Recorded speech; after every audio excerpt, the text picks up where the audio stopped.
couple of weeks ago, I was talking to Nate Johnston, one of our young adult members, and I mentioned the name Patsy Cline, and he said he had no idea who I was talking about, which made me feel a little old. Nate, I'm going to even go back further with this cultural reference right now. It don't mean a thing if it ain't got that swing. Do-wop, do-wop, do-wop, do-wop, do-wop. If it don't hop, if it don't jump, if it don't pulsate, if it don't lead to movement, if it don't lead to some kind of dance, if it isn't full of joy, that song ain't worth a thing. So said Duke Ellington decades ago. And I think the Duke has the right spirit for today, the third Sunday of Advent. In the history of the church, this weekend has been called the Gaudete weekend. Gaudete is the Latin word for rejoicing. Advent in the ancient church, like Lent, was thought to be a somber time, a time of great reflection and penitence. On the third Sunday of Advent, as on the fifth Sunday of Lent, early Christians were given a little break from the seriousness, a little break from the fasting, to be honest. This was to be a weekend, or actually a Sunday, of great joy, which is why we mark this time with a pink candle on the Advent wreath. The melancholy and reservedness of blue gives way to the brightness and joy of pink. Today is a day of rejoicing, a day of joy, a day for the music to celebrate, and I think to swing. I like to swing, I like to dance. Sing aloud, O daughter Zion, shout, O Israel, rejoice and exult with all your heart, O daughter Jerusalem. That's what the prophet Zephaniah says. And I have to tell you, that's a bit odd for the prophet Zephaniah, for he is a bit crabby normally. His book is not one that Joel Osteen would preach from often, I could assure you. When you read Zephaniah, you might think that he is in a really bad space. He's a prophet who speaks a lot about doom and gloom and judgment. He even gives you a picture of God destroying just about everything. We don't hear this very often in any other place in the Bible, but in Zephaniah, we hear about God destroying just about everything. For him, Israel, and frankly all the nations, have sinned terribly. Israel's priests are corrupt. The people have worshiped false gods. The rich have oppressed the poor. And in response, in Zephaniah, there is oracle after oracle of judgment.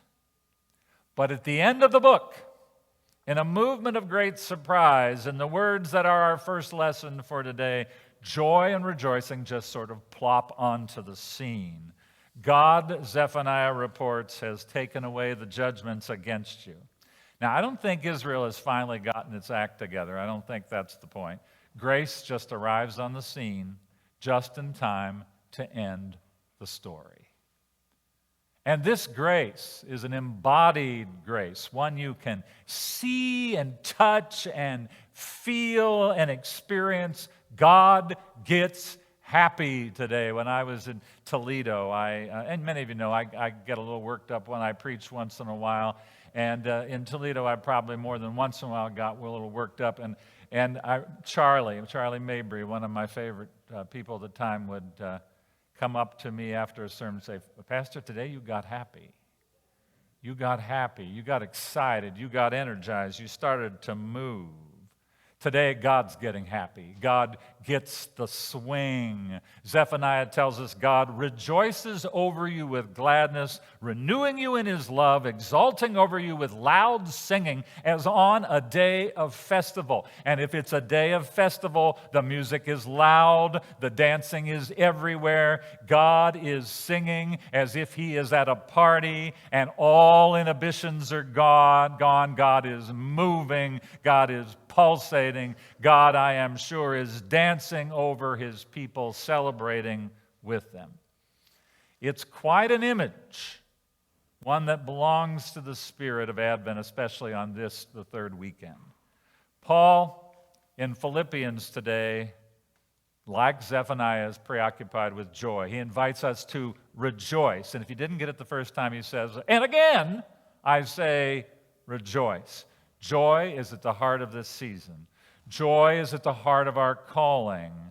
And according to Paul, it is at the heart of our calling always, regardless of circumstances. Paul is likely in jail as he's writing this letter to the people at Philippi. He knows every reason not to be joyful. You and I are in the midst of a pandemic that is so stubborn and is accompanied by people who are equally stubborn. And we have every reason not to be joyful. And if you know anything about me, I tend to be a joyful kind of guy, but I will be honest with you lately, joy has been evading me far too often. But Paul won't let me off the hook. Joy was his calling and is our calling. Why? Well, not because everything is good, by the way. Not because our situation, if we just have rose-colored glasses, if we just have an optimistic spirit, is always positive.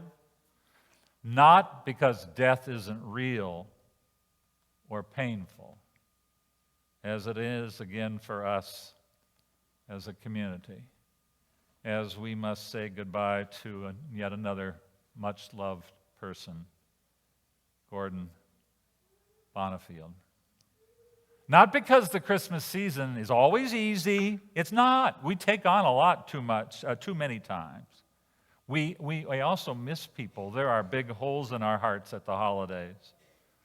Our calling to be people of joy is not because your family or my family is always what you expected it to be or wanted it to be. Come on. We all know better than that.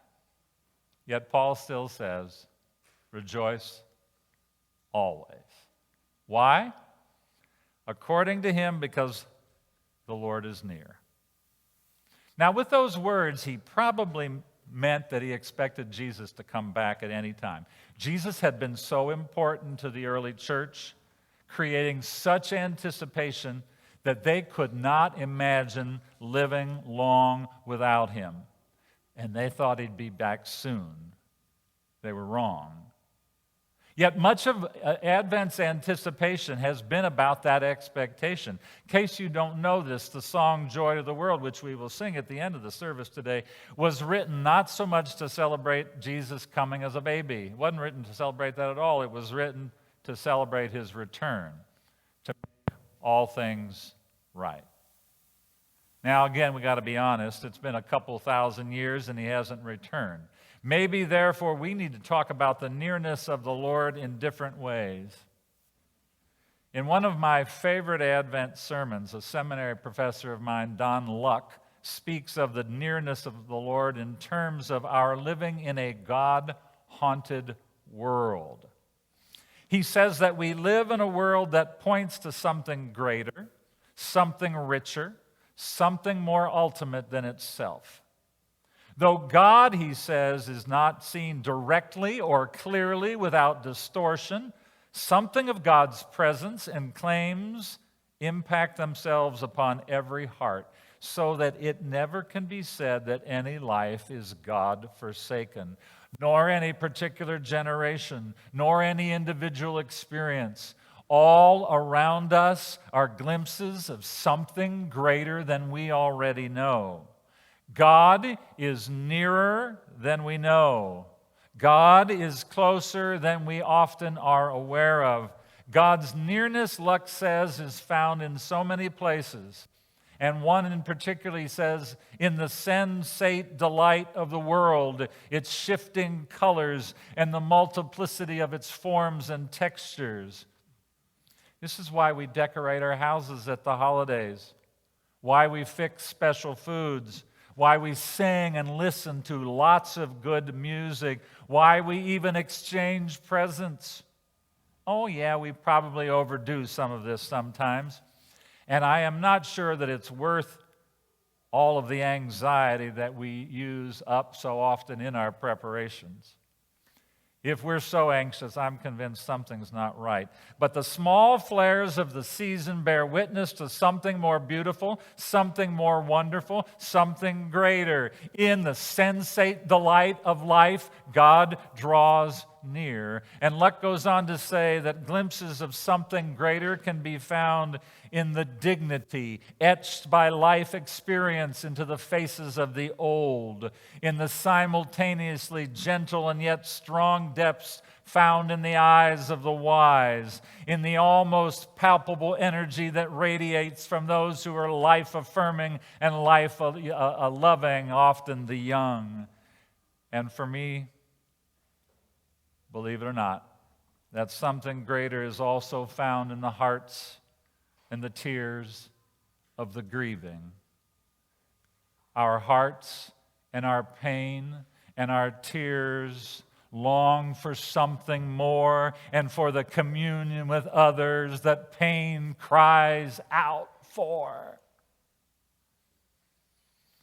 And what's more, and this is really on my heart these days, that something greater can be found in the well-worn bodies and spirits of those who are working with the sick, those who are caring for the dying, those who are forced to deal with their own resentment and anger with folks whose actions are wearing them, our healthcare workers, down.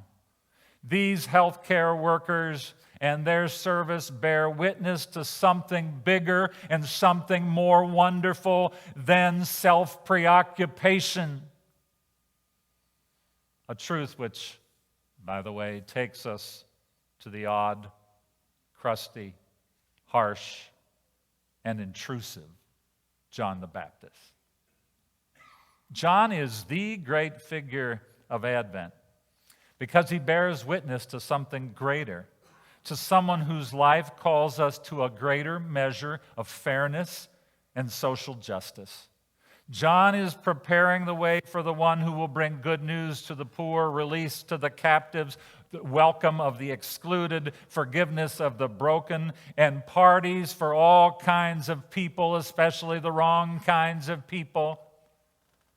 And as John bears witness to this one, he too, John, calls us to greater justice.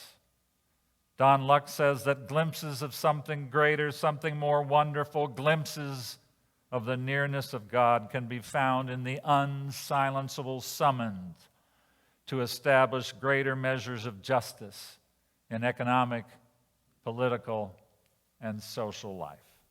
And we meet the unsilenceable summons in John. And the crowds, as they meet that summons, want to know what in particular they're supposed to do to prepare for the great unsettling to come. And John says, well, pretty simple. Share what you have. And if you're a tax collector, don't do what you've been doing, ripping people off. And if you're a soldier, don't do what you've been doing, terrorizing people. And if you're a soldier, learn to live with contentment. Contentment, it seems to me, is a message not only to soldiers. Contentment is a message for all of us. It's the calling to all of us, especially for those of us who have too much. John's message is quite simple. Getting ready for Jesus is a matter of making the world a better place.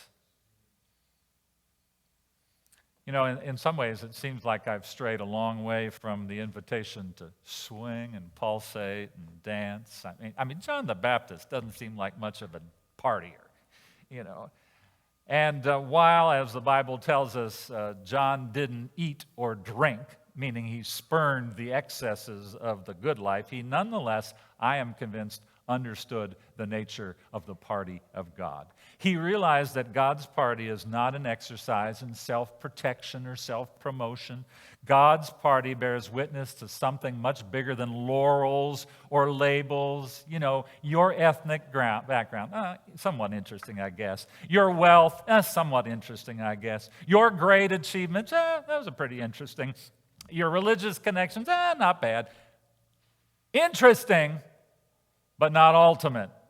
What matters in the party of God is that everybody gets to come, everybody gets to swing, everybody gets to move with the music, rejoice with the one who is singing and dancing over us. The true prophets of God bear witness to a greater and more wonderful world, and God is near in their longing. With a song of joy, the bud shall break. With a song of joy, the seed shall wake.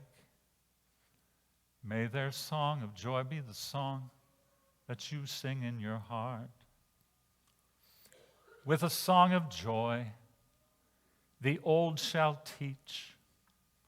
With a song of joy, the young shall reach.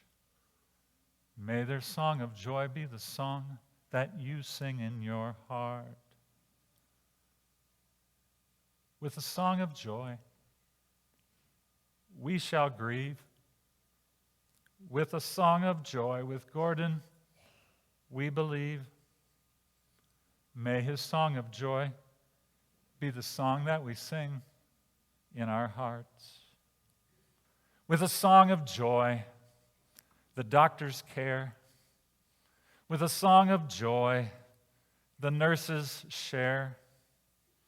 May their song of joy be the song that we sing in our hearts.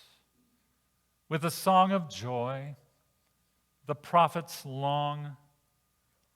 With the song of joy, till we all belong.